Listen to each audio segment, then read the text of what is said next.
2020 hindsight is a wonderful thing.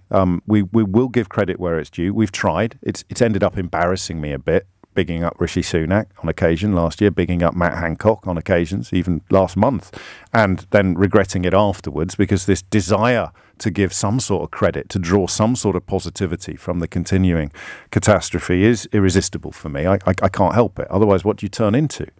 You know, you just turn into an absolute pessimist. For example, the vaccines. Just because they've got absolutely everything wrong so far doesn't mean that they'll mess this up as well. You have to hope they'll get it right. So I concede that 2020 hindsight is a wonderful thing. But it's not as if we're on railway lines. You know, it's not as if there was just one course. We could have looked around the world. We could have looked across the seas. We could have looked at the flipping television, if it's too complicated for you, and just had a look at countries with experience of, for example, SARS, countries that had actually addressed these massive pandemics and just said, well, what have they done? What were the biggest things they did that strike us over here as being bold? And I think it's fair to say you and me would very quickly have come up with don't let anyone into the country without quarantining them. They can do it in Australia. Why couldn't they do it in the UK? And that's my starter for 10 today.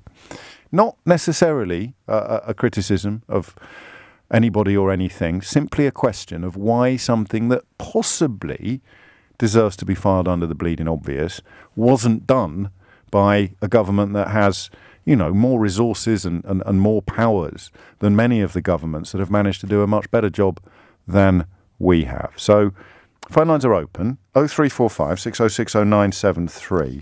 I'm going to scratch, actually, the experience versus opinion rule for this hour, but not for the next two, because this could just be an exercise in thoughtfulness. You've just had a proper think about it.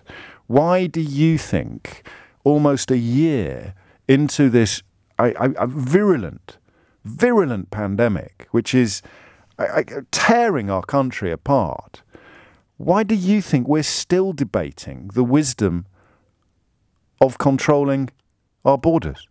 0345 606 0973. Because hand on heart, I don't think I've got a clue, really. Is there a logistical reason, a financial reason, an economic reason, a scientific reason? My wife, and I know I'm late for the break, but I just want to tell you this because this is going to stop you in your tracks, all right? My wife was doing a live for Australian television the other day. And I mention Australia because that was where we first learned of the thing I just described to you. You know, if you want to come into the country, it's 2 weeks in a hotel and tests galore until we're confident you're safe to come out.